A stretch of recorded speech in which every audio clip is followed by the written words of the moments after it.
For 40 years, no one had ever accused him of cruelty. They accused others, subordinates, committees, the system, history itself. He was praised instead, for restraint, for patience, for keeping his hands clean while others dirtied theirs. Newspapers called him a stabilizer. Rivals called him untouchable. Men who feared him called him reasonable. That reputation did not come from mercy. It came from distance. He learned early that power worked best when it never raised its voice. Never rushed, never appeared emotional. Violence created witnesses. Orders created records. But hesitation, calculated silent hesitation, created obedience without proof. By the time people realized what had happened to them, they no longer knew whom to blame. That was his true achievement. He had been powerful for so long that memory itself had reorganized around him. When people argued about his rise, they never agreed on the year. Some said the late 1960s, when the country was still fragile and ideals cracked easily under pressure. Others insisted it was later, after emergency laws and temporary measures became permanent habits. The truth was smaller and uglier. Power came to him the moment he discovered that consequences were not automatic. They were assigned. And the men who assigned them were often tired, frightened, or eager to please. He was 34 when he signed the first document that harmed someone he had never met. The document was unremarkable. Neutral language. Passive verbs. No emotion, no drama. It framed harm as procedure and finality as necessity. He hesitated, just long enough to notice the hesitation. Then he signed.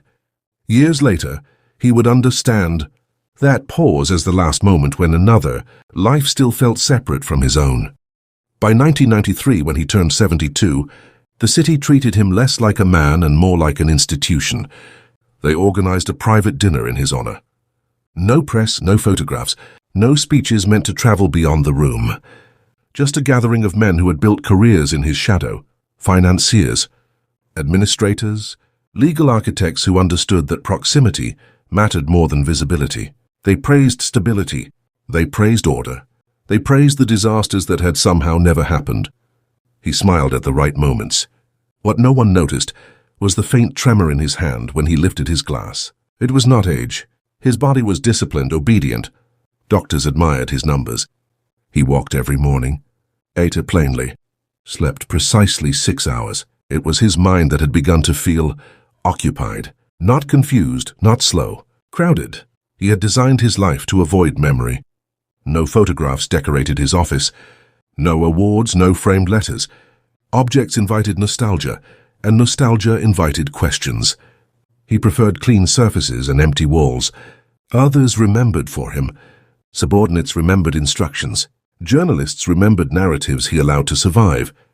Historians remembered. What remained after revisions and omissions had done their work. What they did not remember were the rooms with no windows, the meetings held after midnight, the signatures added only after everyone else had gone home.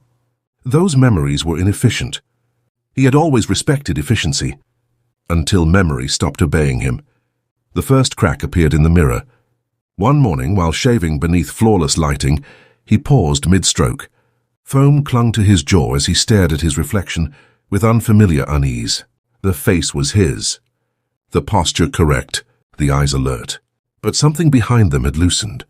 For a brief moment, he did not see the man he had constructed over decades. He saw someone reachable, someone whose defenses were no longer sealed. The sensation passed quickly. He rinsed the razor, straightened his tie, told himself what he had told himself for half a century. Control was a habit, not a feeling. Still, something remained ajar. Memory returned first through smell. Leather, damp wool, old iron. He noticed it while sitting in traffic, his window cracked open to admit city noise. The scent cut through the car's clean interior with surgical clarity. His grip tightened on the steering wheel. The city disappeared. He stood in a narrow corridor from decades earlier. Unfinished concrete walls, cold air, the deliberate absence of windows, because finishing the room would have implied permanence, and permanence invited questions. A man was breathing too fast behind a steel door. An aide had asked him whether they should proceed. He remembered the pause, not as hesitation but as technique. Silence applied pressure more efficiently than threats. Men confessed things in silence, They would deny under interrogation. He had answered calmly. A horn blared. Traffic returned. The smell vanished. He realized he had been stopped through a green light. That night, he slept for 4 hours and dreamed for the first time in years. After that, memory stopped announcing itself. It arrived whole, precise, indifferent to his schedule. Faces resurfaced with humiliating clarity. Not names and expressions. The tightening of a jaw. The stillness that came when persuasion failed. The moment a man understood that cooperation would not save him. He remembered a young official, barely 30, who asked questions in the wrong tone at the wrong meeting. The paperwork afterward was flawless, the outcome irreversible. At the time it had felt clean, necessary, almost boring. Now lying awake in the dark, he remembered the sound instead, a small, involuntary noise the man made when certainty replaced hope. Logic failed him. He rehearsed justifications that had once silenced rooms, national interest, historical necessity, the greater good. Memory did not argue. It only returned. He told no one. Men like him did not admit internal failure. Bodies could weaken. Systems could collapse. People could be replaced. Minds were supposed to obey. Instead, he adjusted his routines without acknowledging why. Certain streets unsettled him. Certain abandoned buildings. Offices scheduled for demolition, but stubbornly intact, drew his attention like accusations. At a charity event, a woman approached him with a composed smile. "Thank you," she said, "for everything you did for my father." He nodded politely, already turning away. Then she added softly, "Even if it broke him." The room seemed to dim, as if memory were adjusting the light. He saw shaking hands, a forced signature, a promise of leniency that had never been intended to survive the day. He excused himself abruptly. The memory followed him home. Time behaved differently now. Recent events blurred. Meetings, conversations, even names dissolved quickly. But older memories sharpened. Dates returned intact. Exact wording resurfaced. Motives clarified. Worst of all, he remembered why. Not the official reasons. Not the narratives prepared for record. He remembered the private calculations, the moments where convenience outweighed mercy, where eliminating uncertainty felt preferable to enduring it. Back then, hesitation had seemed like weakness. Now hesitation arrived uninvited and heavy. He began to understand something that unsettled him deeply. Time had not been erasing his past. It had been preserving it. Waiting. On his 73rd birthday, he woke before dawn, heart racing, breath shallow. For the first time since his ascent, fear settled into him without an object. Not fear of exposure, not fear of collapse, not even fear of death, fear of completion. He sat at the edge of his bed and understood, with a clarity that offered no comfort. Power had protected him from consequences. Time had protected consequences from him, until now. The inventory had begun, and it would not stop simply because he was tired. He was not a criminal in the obvious sense. He was something more dangerous, a man who learned early that real power lasted longest when it stayed invisible. For most of his career, time had been his ally. It softened headlines. It thinned witnesses. It dulled outrage into trivia, and then into silence.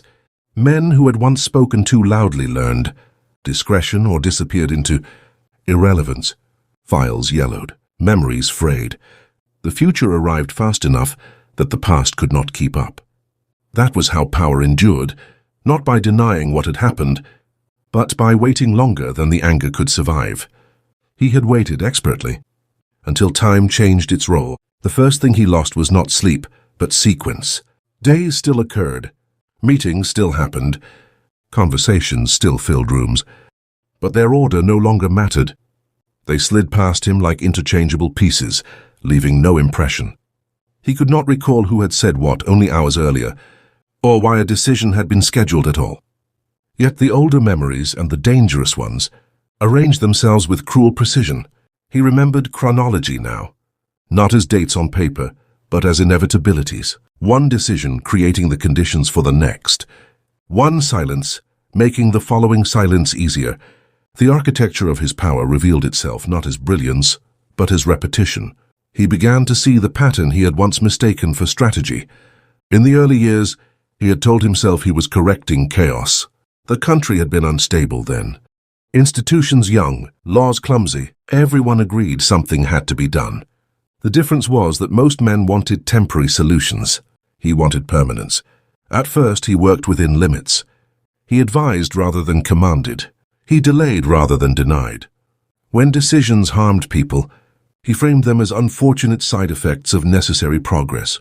And when guilt threatened to surface, he reminded himself that someone else would have done worse. That belief carried him for years, until the first time he realized no one else needed to.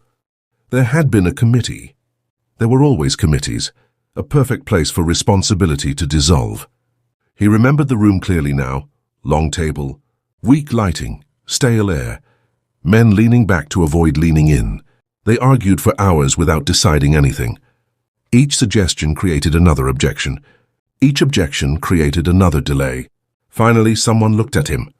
Not because he was the highest-ranking man in the room, but because he was the quietest. He waited, let the silence thicken, watched discomfort spread. Then he spoke. Just a sentence, calm, reasonable, framed as compromise. The room relaxed immediately. Pens moved. The decision passed unanimously. That night alone he felt something unfamiliar. Not pride, but confirmation. He had not forced anyone. They had chosen him.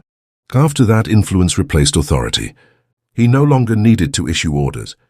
He shaped the environment in which others made them. He learned which men feared instability more than injustice, which ones valued promotion over principle, which ones simply wanted the meeting to end. Power, he discovered, was less about control than about fatigue. When people were tired enough, they surrendered responsibility willingly. He made a study of it. Now, decades later, these realizations returned with punishing clarity. Lying awake in the dark, he saw how carefully he had removed himself from outcomes while remaining essential to every decision, how his name rarely appeared on documents that ruined lives, how his voice was absent from recordings, how witnesses struggled to describe his role without sounding speculative. He had not erased evidence. He had made it unnecessary. That was the part memory refused to soften. The second thing he lost was confidence in forgetting. He had always trusted that memory faded naturally, that even the most painful recollections dulled with time, that repetition numbed conscience. But now memory behaved like a ledger being reopened, specific moments replayed without warning. A man standing instead of sitting because the chair had been deliberately removed. A woman waiting outside an office for hours, believing patience might be interpreted as loyalty. A younger version of himself noticing these details and deciding they were useful. He remembered not intervening. Worse, he remembered noticing his own indifference. He attempted distraction, long walks through unfamiliar neighborhoods, reading fiction, something he had avoided for years, afraid of empathy. Music without words. Nothing worked. Memory attached itself to small things. The click of a pen, the weight of paper, the pause before a door opened. He stopped attending certain events without explanation, cancelled meetings he could no longer sit through. His assistants adjusted schedules without asking why. They were used to accommodating him. That too returned to him as a memory. How quickly people adapted to his absences, his silences, his unavailability. How power continued functioning even when he withdrew. He had not been indispensable. He had been convenient. One afternoon, sorting through old files he had insisted be kept, long after others were destroyed, he found a memo he did not remember approving. The paper was thin, the ink faded, the language precise. It recommended reassignment, temporary suspension of privileges, administrative review, nothing severe. He read it twice before understanding what followed. He remembered the meeting after the memo, the additional clause added verbally, the instruction given without documentation, the assurance that it would be handled cleanly. The man referenced in the memo had not been reassigned. He had vanished. His name had never appeared again. The file closed neatly. He sat holding the paper long after sunset, feeling something close to vertigo. The memo had not accused him. That was the worst part. The third thing he lost was the comfort of moral distance. For years, he had believed that intention mattered more than outcome. That complexity excused harm. That leadership required choices others were unwilling to make. Now memory dismantled those arguments one by one. He remembered moments when he could have intervened without cost, times when mercy would not have destabilized anything, situations where he chose severity simply because it simplified the future. Those memories did not shout, they accused quietly. Once, unable to bear the silence of his house, he drove late at night without destination. The city looked different after midnight, softer, less certain. Streetlights cast shadows that blurred edges and erased distinctions. He stopped near a building long scheduled for demolition, an old administrative office, windows boarded, entrance chained. He had not been here in decades. Standing across the street, he felt the weight of unreleased memory pressing against him. This was where instructions had been clarified, where ambiguity ended, where people learned that appeals had limits. He did not cross the street. He did not need to. Memory crossed it for him. He saw himself younger, standing near the entrance, listening rather than speaking, letting others explain what needed to be done, nodding at the right moment. He remembered believing he was merely observing. Now he understood observation had been the role. Without him there, the building had been just concrete. With him there, it had meaning. He left before the memory could complete itself. By the end of the year, the pattern was undeniable. Memory was not random. It was methodical. It moved backward, not forward. It selected moments of initiation, not culmination. First decisions, first silences, first compromises that made later ones possible. Time was not punishing him for what he had done at the height of his power. It was forcing him to relive how easily that power had been built. He began to suspect something worse than guilt. Recognition. He was not being shown atrocities to horrify him. He was being shown himself, stripped of myth, stripped of justification, reduced to choices made in rooms where no one was watching. This was not confession, it was education. Late one night, sitting alone in his study, he reached a realization that chilled him more than any memory before it. If time continued at this pace, it would not stop at awareness. It would move toward consequence, not public consequence, not exposure, not punishment in any legal sense, something quieter, something internal, the kind of reckoning no power could interrupt once it began. He looked around the room, the empty walls, the clean surfaces, the life engineered to avoid reflection, and understood that avoidance had only delayed the inevitable. Time had been patient. It no longer needed to be. And for the first time, he wondered not how much he remembered already, but how much he had left to endure before remembering was complete. By the time winter deepened, he stopped pretending the memories were accidental. They came with intention now, not in random flashes, but in sequences that felt arranged. One recollection unlocked the next. One silence exposed an earlier silence beneath it. The past was no longer surfacing. It was being excavated, carefully. He began to notice the rule governing their return. Memory never showed him the end of things. It showed him beginnings. The nights were worst. Sleep, once a disciplined routine, had become unreliable. He would lie awake for hours, body still obedient, mind restless but focused and waiting. When sleep finally came, it did not bring dreams in the ordinary sense. It brought reconstructions. Rooms assembled themselves piece by piece. Corridors lengthened. Faces appeared without names, then acquired them reluctantly. Dialogue returned not as sound, but as certainty. He knew exactly what had been said, and, more importantly, what had been left unsaid. He woke each time with the same sensation, not fear but exposure, as though something had seen him clearly and made no effort to hide the fact. One night, memory returned him to a year he had not thought about in decades. He was 42. The promotion had come quickly then. Too quickly, some said. He remembered the skepticism, the polite congratulations that masked concern, men older than him watching carefully, waiting for missteps. He had not made any, because he had learned something essential before stepping into visibility. Competence mattered less than reliability. You did not need to be brilliant. You needed to be predictable in the ways that benefited the right people. He had been. There was a man, a senior administrator, who had stood in his way during that period, not aggressively, not publicly, just enough resistance to slow processes, enough insistence on procedure to create friction. The man believed in institutions. He remembered respecting that. At least he remembered telling himself he did. The memory returned now with unwanted detail. The meeting had been informal.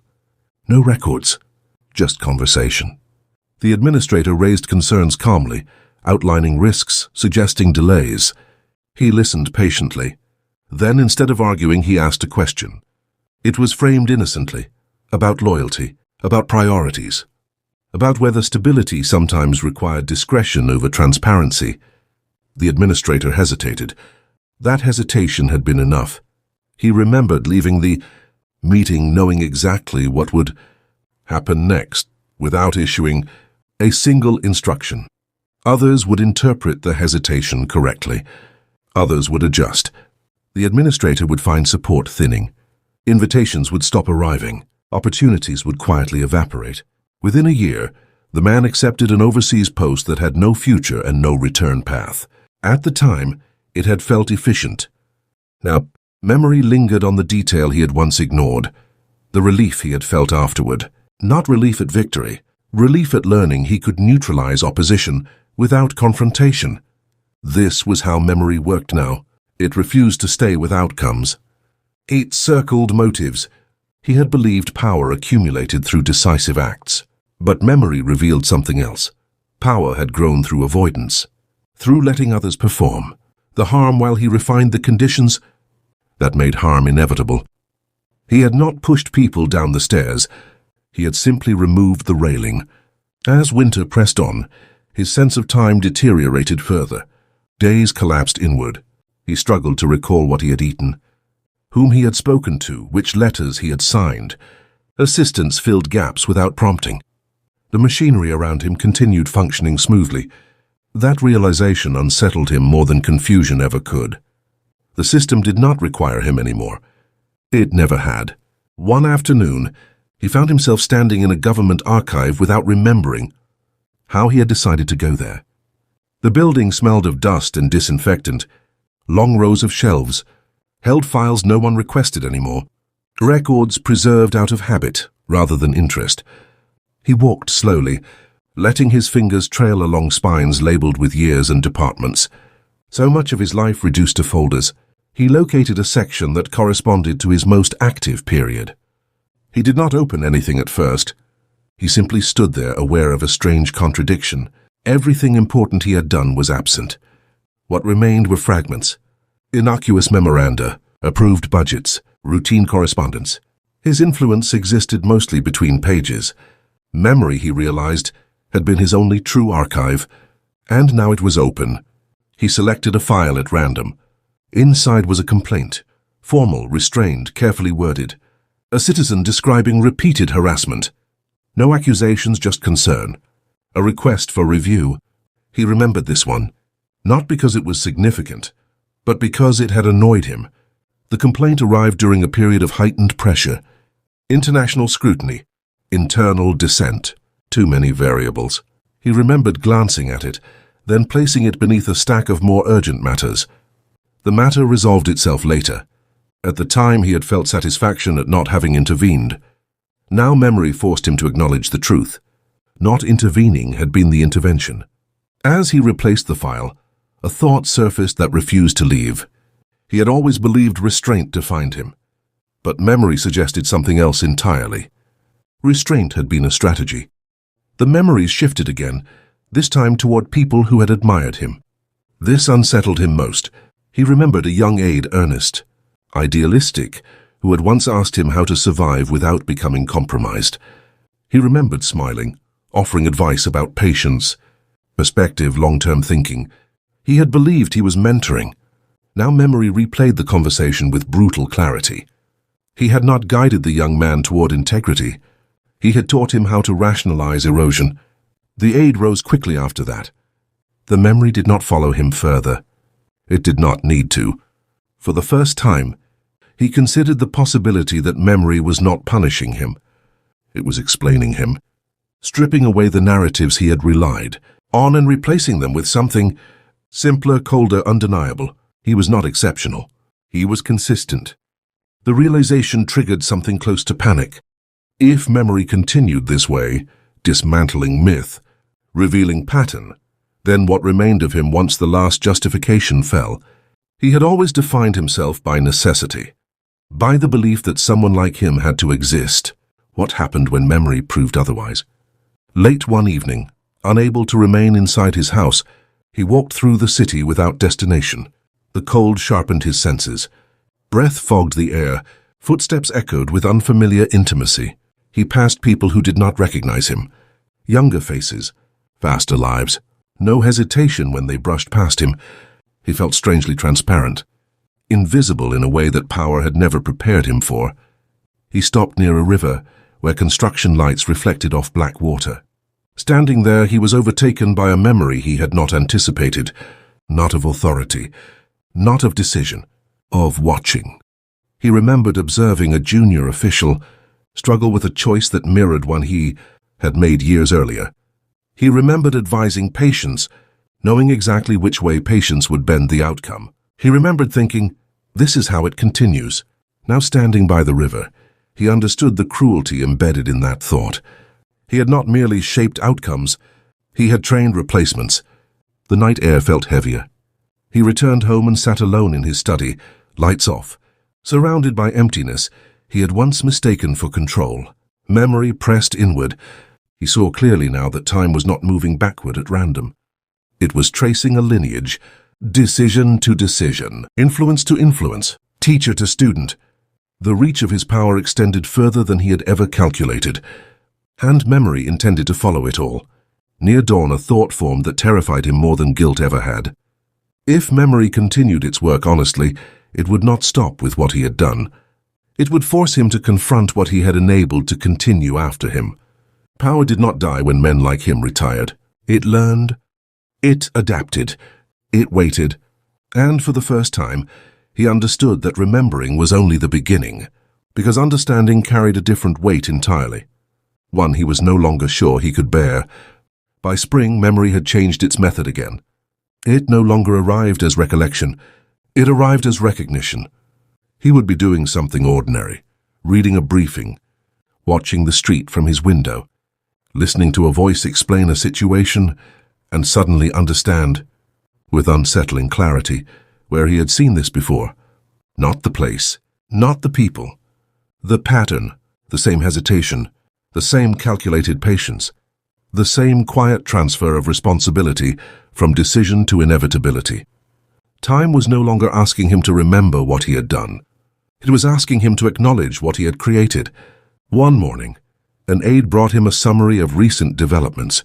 Routine language, neutral tone, familiar structure. As he read, a strange chill settled over him. The phrasing was unmistakable.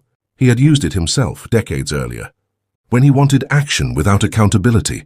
Words chosen not for clarity, but for deniability. Sentences designed to invite interpretation without directing it. He looked up at the aide, studying the man's posture. The careful deference, the alert restraint. "You didn't write this," he said. The aide hesitated, only briefly. "No," he replied. "It came from legal." Legal. Of course it had. He dismissed the aide and sat alone with the paper, hands still, heart slow.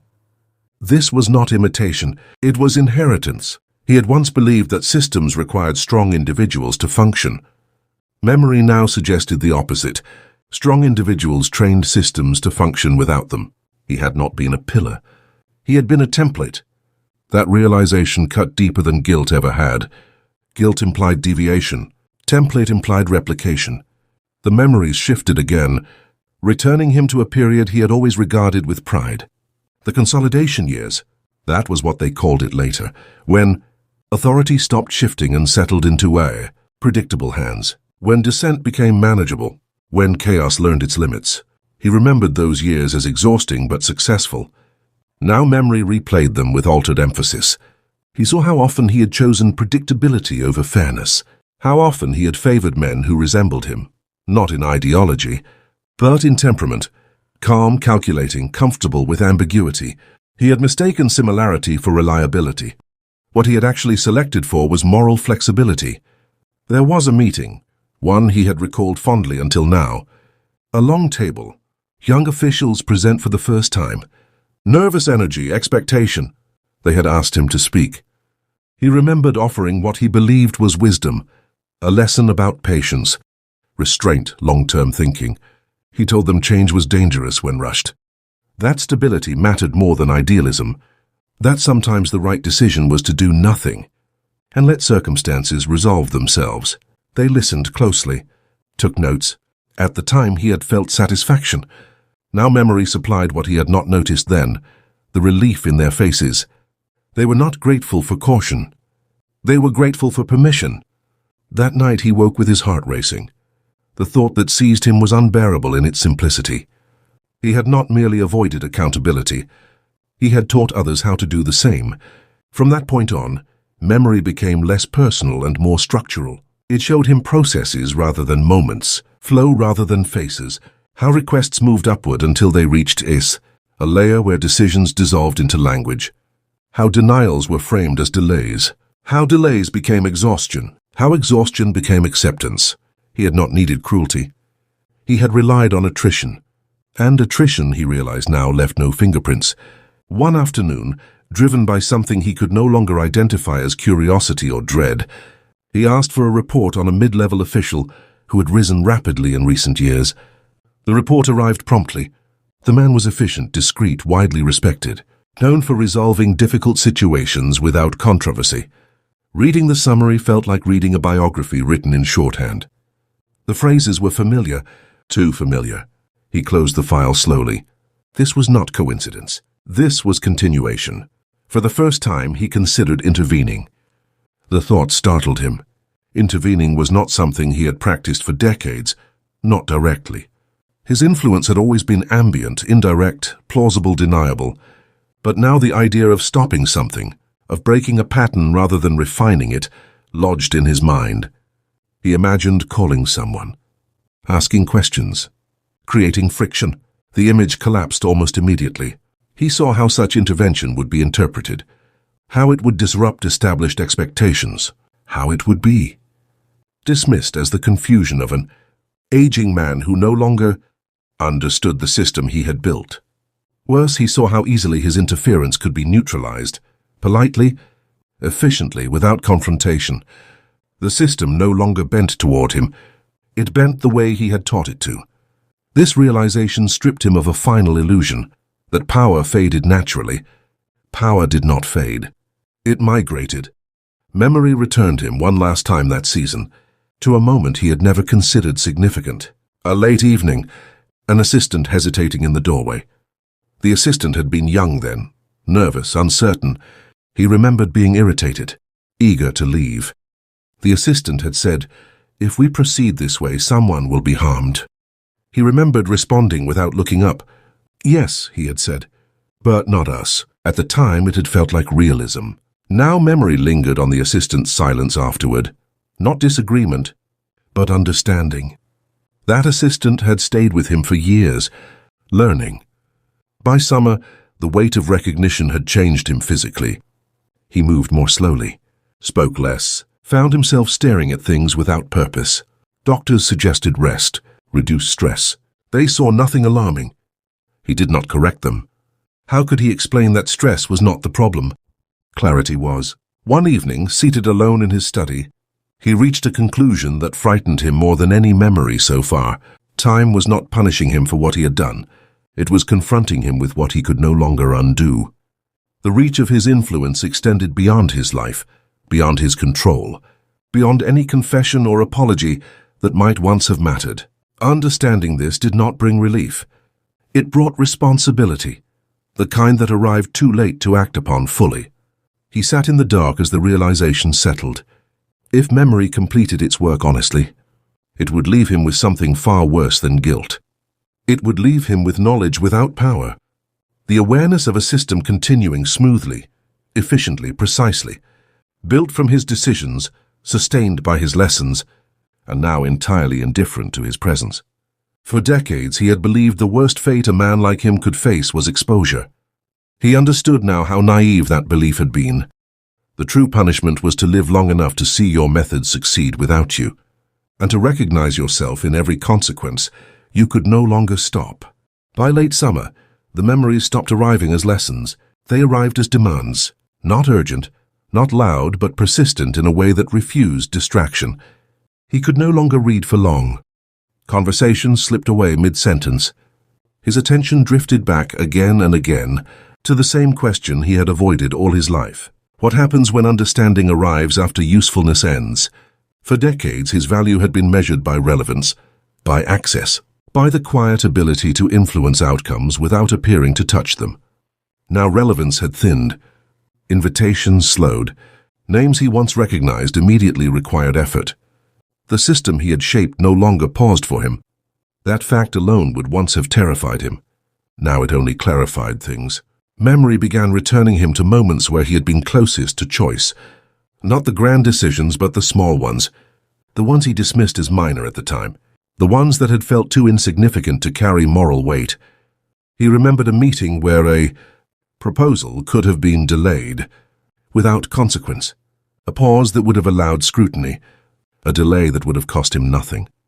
He had chosen speed instead, not because speed was required, but because delay invited conversation, and conversation invited complication. At the time it had felt like efficiency. Now memory forced him to admit it had been impatience. Another memory surfaced, quieter than the rest. A man had come to see him privately. No accusation, no threat, just concern. The man had spoken carefully, aware of the imbalance between them. He had said only that certain measures were escalating beyond their original intent, that people were being affected who had no connection to the original problem. He remembered listening politely. He remembered thinking the man was naive. He remembered saying, with measured calm, that systems could not be calibrated for individual discomfort. At the time, the sentence had felt intelligent. Now it sounded cowardly. What unsettled him most was not that he had been wrong. It was how often he had known he was wrong and proceeded anyway. Memory stripped away the comfort of ignorance. It showed him moments where awareness had flickered briefly before being smothered by convenience. He had not lacked information. He had lacked willingness. As his world narrowed, he began to understand why memory insisted on beginnings. Beginnings revealed intent. Outcomes could always be argued away. Complications introduced, external factors blamed. Beginnings were honest. In beginnings, he had known what he was choosing. One afternoon, he received a visit from a junior official sent as a courtesy. The conversation was polite, empty of substance. The official spoke of continuity, of honoring legacy, of ensuring smooth transitions. He listened without interruption. At one point, the official repeated a phrase he himself had coined years earlier, something about balance and restraint. Hearing it spoken back to him felt like hearing his own voice from a stranger's mouth. The official did not know its origin. That was the point. After the visit, he sat alone for a long time. It occurred to him then that memory was not merely revealing the past. It was removing excuses. He could no longer tell himself that circumstances had forced his hand. He could no longer pretend that complexity absolved him. What remained were choices, plain, unadorned. His health began to fail quietly. Not dramatically, no crisis, just fatigue that lingered longer than it should have. A heaviness in his chest when climbing stairs. Hands that shook not from fear but from depletion. Doctors spoke gently about age. He did not correct them. Age was only the surface explanation. What they could not see was the weight of coherence pressing down on him. The burden of seeing his life not as a series of necessary actions, but as a consistent pattern. Once seen, it could not be unseen. In the evenings, he found himself sitting in rooms without turning on the lights. Darkness simplified things. It removed distraction. It made memory sharper. He no longer resisted when it came. Resistance had always been his instinct, but now it felt pointless. Memory was no longer attacking him, so it was waiting for him to accept it. One night, a thought surfaced that he had never allowed before. What if power had not corrupted him? What if it had merely revealed him? The idea unsettled him deeply. He had spent his life believing context created character. That pressure shaped behavior.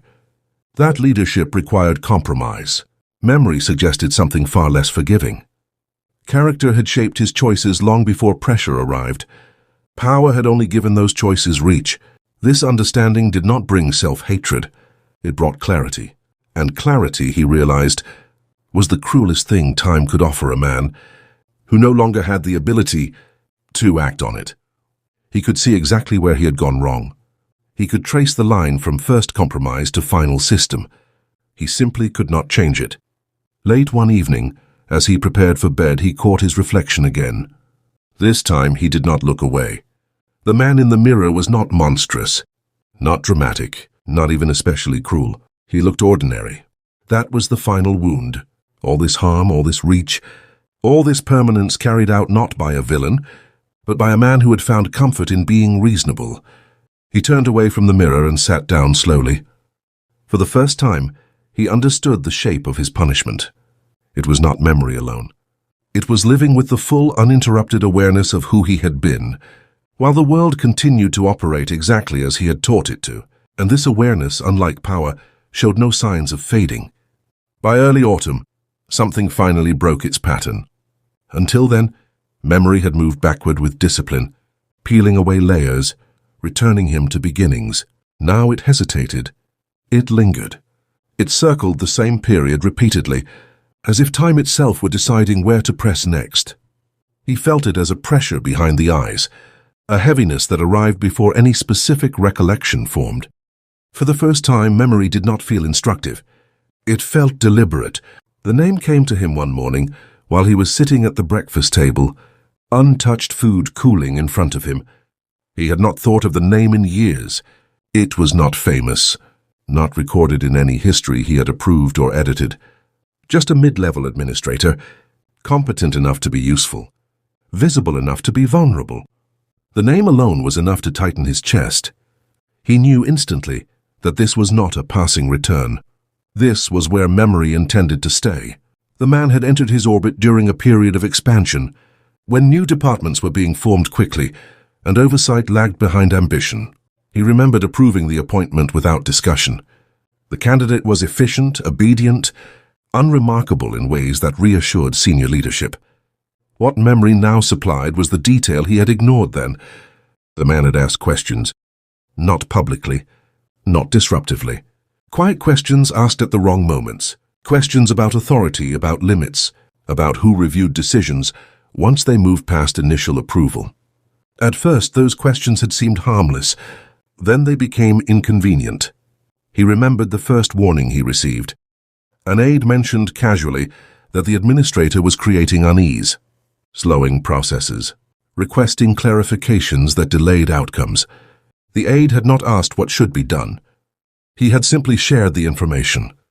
That was how these things worked. He had responded with neutrality, a nod, a pause, no instruction. The aide left knowing exactly what neutrality meant. The memory sharpened. There had been a meeting shortly. Afterwards, small, unscheduled, the administrator was present, visibly tense but composed. He remembered listening as the man outlined concerns. Not accusations, just risk assessments. He spoke carefully, aware of the room he was in. At one point, the administrator said something that still echoed now. "If this continues," he had said, "we will not be able to claim we did not know." The sentence had irritated him. Not because it was wrong, because it assumed responsibility was something shared equally. He remembered responding calmly. He spoke about proportionality, about perspective, about the dangers of paralysis through overanalysis. He reminded the room that leadership required trust. He never addressed the sentence directly. He did not need to. By the end of the meeting, the administrator looked isolated. Not opposed, but exposed. His caution now marked him as different. Memory lingered on that moment. The man had not been silenced. He had been identified. The consequences unfolded slowly, exactly as intended. The administrator was excluded from informal discussions. Decisions reached him late, if at all. His access narrowed without explanation. When he asked why, he was told nothing had changed. Technically, that was true. Within months, his effectiveness declined. Not because he had lost competence, but because competence without access is useless.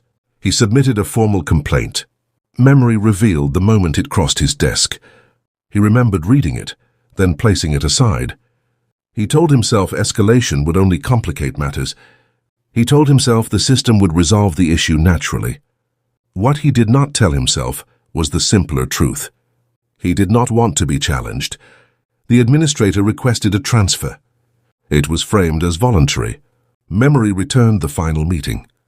The man sat across from him, thinner now, voice restrained. He spoke of stress, of pressure, of feeling unable to perform his duties effectively. He did not accuse. He did not plead.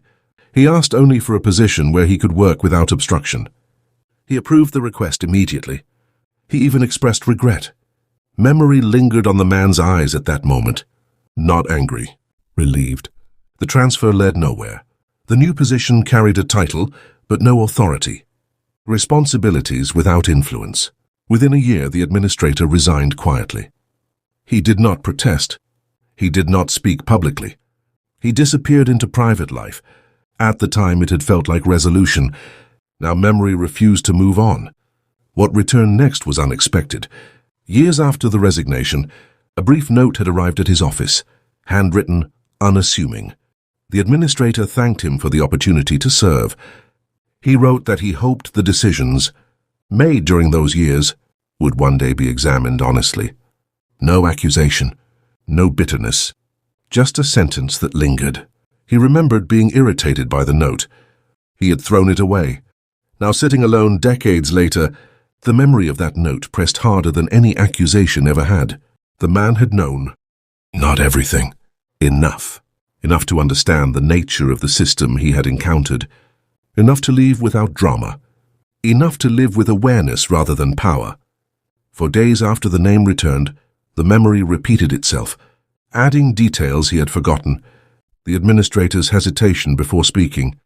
The careful phrasing. The effort to remain reasonable in an unreasonable structure. What unsettled him most was not the harm he had caused. It was the realization that the man had been right. Not morally, structurally. Once awareness entered a system designed to avoid it, one of two things had to happen. The system changed, or the aware person was removed. He had ensured the latter. This memory shifted something fundamental. Until now, he had believed his punishment lay in recognition, in understanding, in seeing patterns too late to stop them. Now he understood there was another layer, comparison. The administrator had lost position, relevance, security, but he had retained something else, integrity. Not the loud kind, not the heroic kind, the quiet kind that allowed a man to leave rather than adapt. The thought unsettled him deeply. He had always assumed people who resisted simply lacked resilience, that those who left were weaker. Memory inverted that belief. What if leaving had required more strength than staying? What if adaptation had been the easier path? This question followed him everywhere, in conversations that drifted past him, in documents he skimmed without interest, in the mirror, where the man looking back no longer appeared powerful or decisive, just entrenched. One evening, driven by an impulse he could not name, he searched for the administrator's name. It took time. Records were sparse. Eventually he found a reference. A small consulting firm, modest, stable, no public profile. The administrator had rebuilt a quiet life. Not influential, not visible, but intact. The discovery left him strangely hollow. For the first time, he considered what his life would look like without power. Not retirement, not irrelevance, but withdrawal. The idea frightened him more than death. He had no identity outside influence.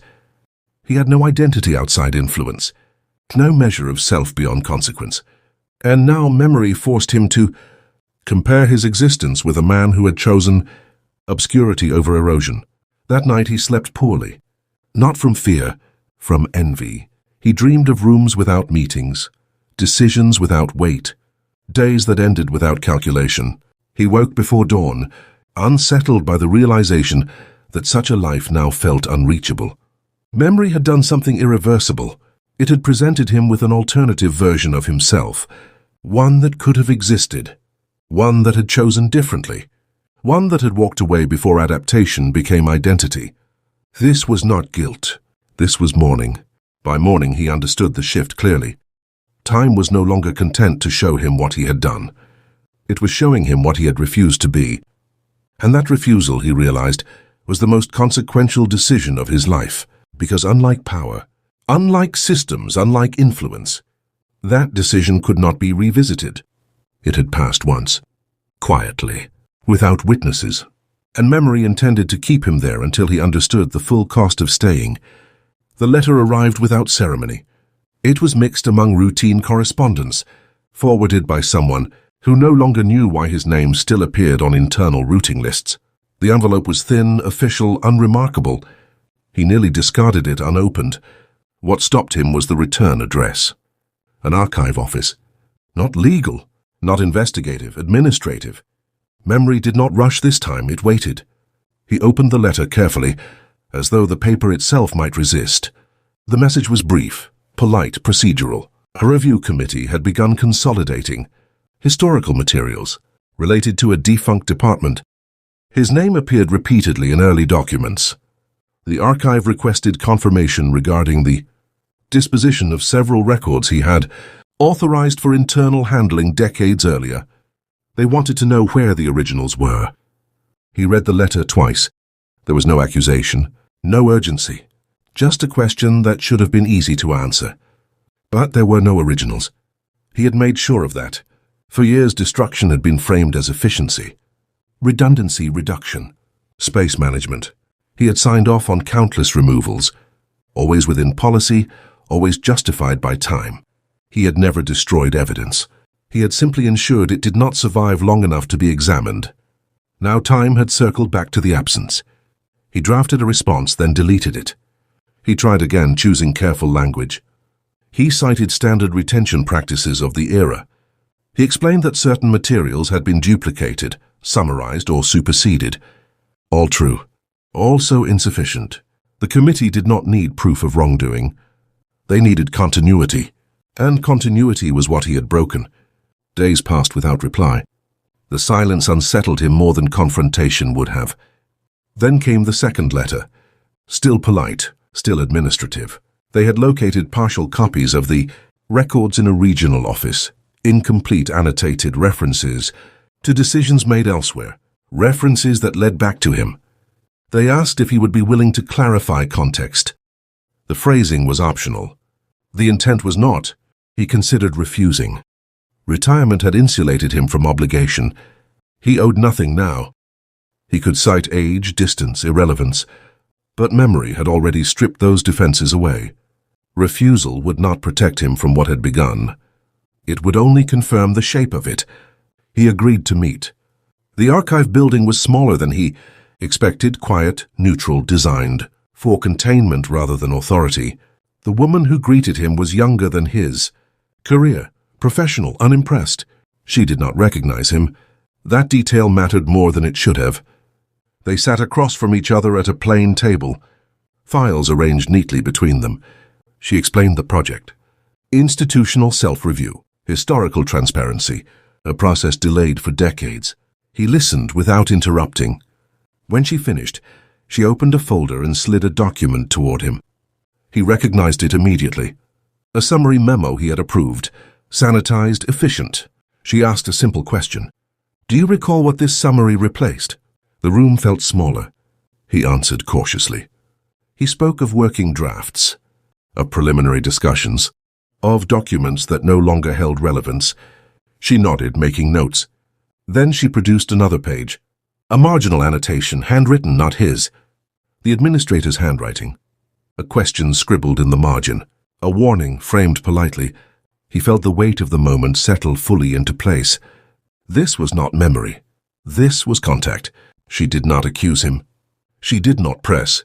She simply asked him to explain the discrepancy between the summary and the annotation. He began to answer, then stopped. For the first time in decades, the reflex to manage the narrative failed him. He could not decide which version of the truth would cost him less. He spoke slowly. He explained context, pressure, scale, the need to maintain momentum. He described trade-offs as though they were natural laws rather than choices. As he spoke, he realized something unsettling. Nothing he said was false, and none of it mattered. The woman listened, nodded, and asked a final question. "Was there ever a moment when you considered stopping the process?" The question landed cleanly. No qualifiers, no escape. He searched memory. There had been moments, brief, quiet, moments when delay would have cost him nothing but momentum. Moments when he had chosen continuation because it was easier. He answered honestly, "Yes." She closed the folder. She thanked him for his time. She explained that the review would continue, that conclusions would be drawn collectively, that no individual determinations were being made at this stage. He left the building without further discussion. No judgment had been passed, and yet something had been decided. That evening he understood the shift. Until now memory had been private, a solitary reckoning. Now it had entered the world. Not as scandal, not as exposure, as record. His actions were no longer just remembered. They were being placed into sequence, context stripped of intention. Sleep abandoned him. He imagined future readers, not critics, not enemies, researchers, people with no stake in his self-image. They would read summaries, annotations, absences. They would not see him as powerful.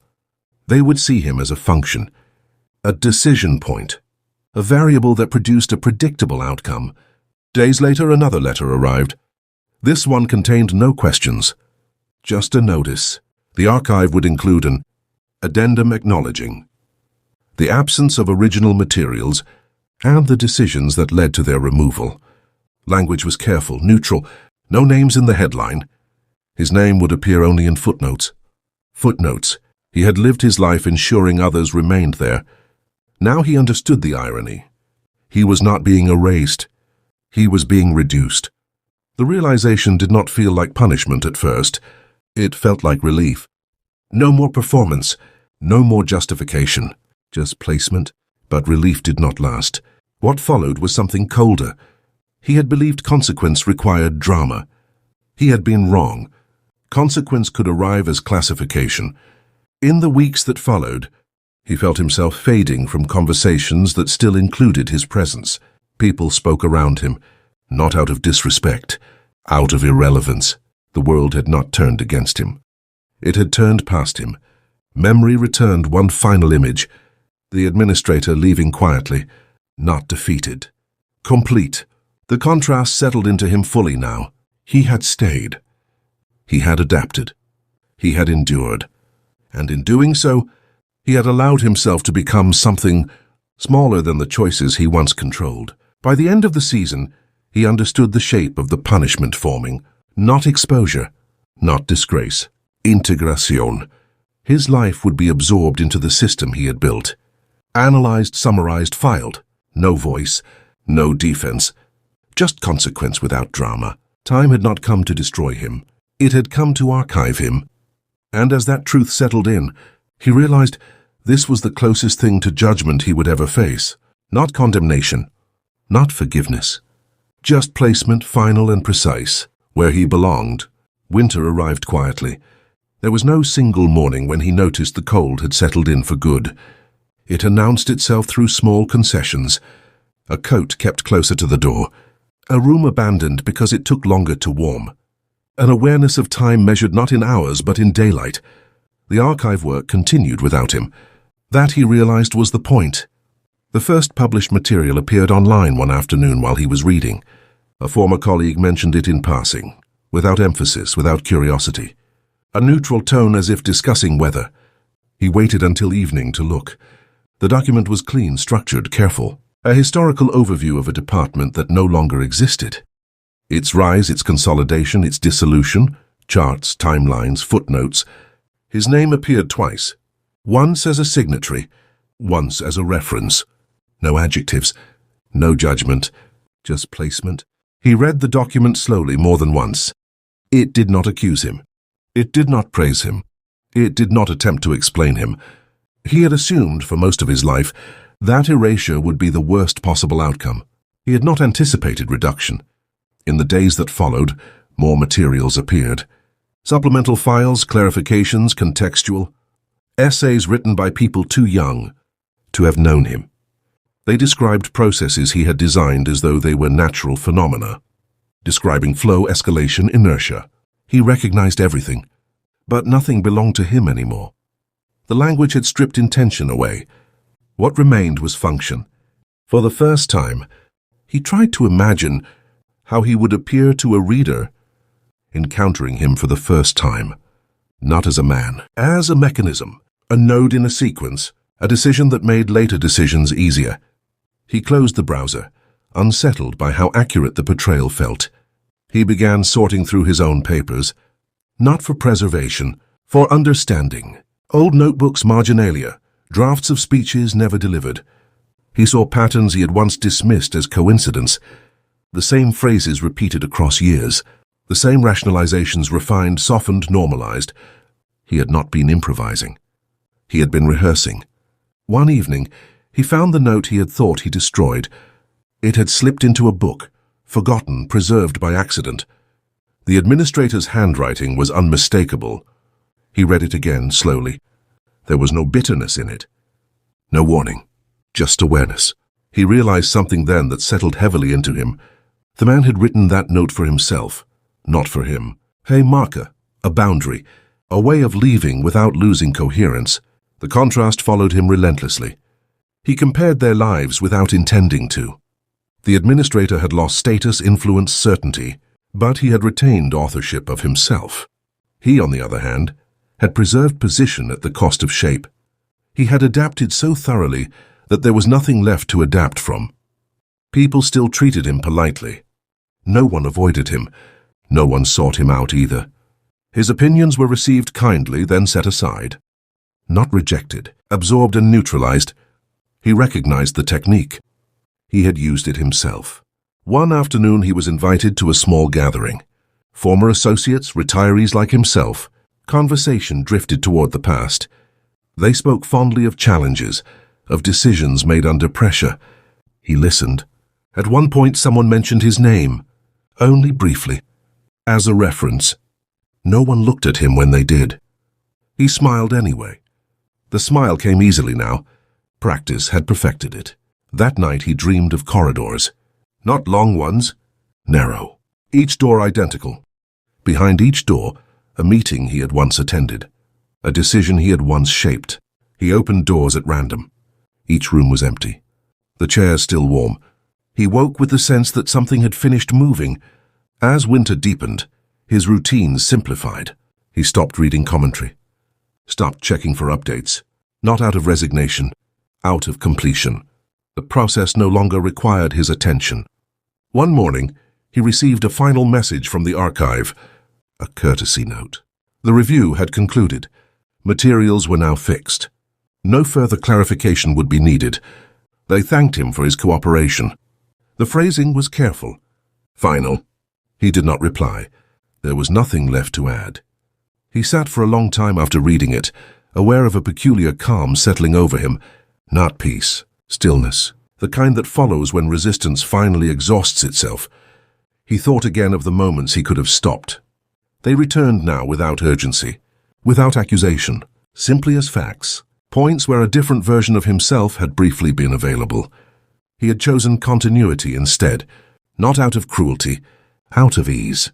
And ease, he understood too late, was the most expensive choice he had ever made.